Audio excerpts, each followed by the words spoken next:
Welcome to the Fear and Greed Business News Afternoon Report for Wednesday, the 3rd of April, 2024. I'm Sean Aylmer.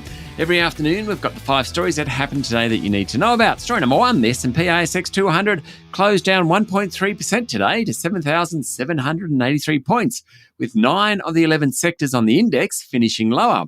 Interest rate-sensitive technology and real estate stocks led the sell-off as investors continue to wind back expectations of rate cuts this year. Mind you, the tumble did come on the back of yesterday's record level for the bourse. It was the biggest one-day fall in 3 weeks. All the banks were sold off, with Commonwealth Bank finishing down nearly 2%. The big miners, BHP, Fortescue and Rio, outperformed the market, with Rio actually closing higher. Goodman Group was off 2.6%, and Westfield owner Scentre Group fell 3.6%. Wesfarmers was down 1.8%. The tech sector suffered. Xero tumbled nearly 6%. WiseTech Global fell 5%, and REA Group was off 4%. The good news, well, the insurers QBE and Suncorp ended up higher, as did Telstra, which rose 0.3%. Story number 2, some strong economic data on the labour market and in manufacturing pushed US bond yields higher and equities lower, because those figures support the argument that the Fed won't cut rates for a few months yet. The strength in the world's largest economy is good news, but it does mean the Federal Reserve is in no rush to cut rates. Still, traders do expect 3 rate cuts in the second half of 2024, and that's helped some asset classes like gold. It's trading near a record level. Silver, it's at a 2-year high. Mind you, Bitcoin has come off a bit. By the close this morning, the S&P 500 was down nearly 1%. Story number 3, Prime Minister Anthony Albanese said he expressed anger and concern in his call to Israeli Prime Minister Benjamin Netanyahu this morning over the death of Australian aid worker Zomi Frankham.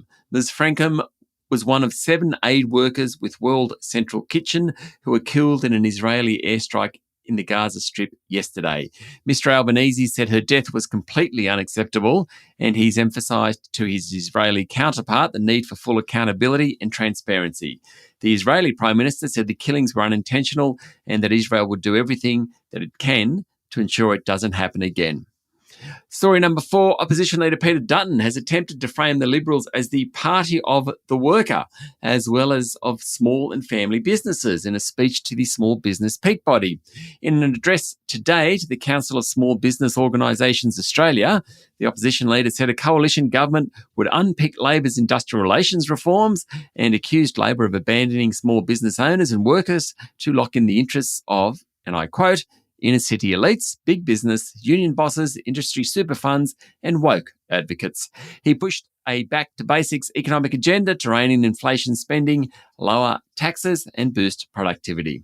And finally, story number 5, US President Joe Biden and Chinese leader Xi Jinping have had a nearly 2-hour conversation by telephone. It's their first one-on-one communication since meeting in California last November. The call was carefully orchestrated, and both countries issued statements calling it candid and constructive.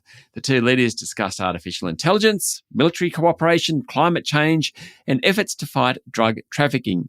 Biden raised concerns about China's support for Russia's defence industrial base and emphasised the importance of the rule of law and freedom of navigation in the South China Sea. That's it for the afternoon report for Wednesday, the 3rd of April, 2024. Don't forget to hit follow on the podcast and find Fear and Greed on LinkedIn, Instagram, X, TikTok, and Facebook. Join Michael Thompson and I tomorrow morning for the Fast 5 by Fear and Greed, the top 5 business stories you need to know in just 5 minutes. I'm Sean Aylmer. Enjoy your evening.